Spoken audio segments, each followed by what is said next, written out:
अब त बुढाबुढी भयो आऊ आएन त्यो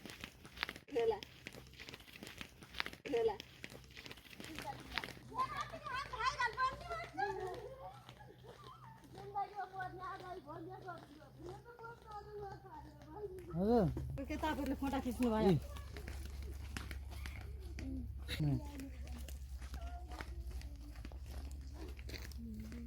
कस्तो राम्रो देखिने छ नि खेला के पनि हैन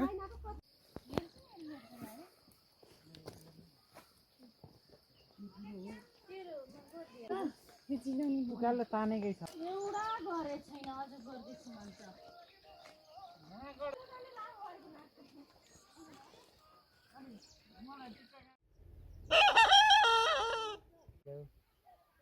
गाउरो चाहियो घाँस चाहियो एउटा भैँसी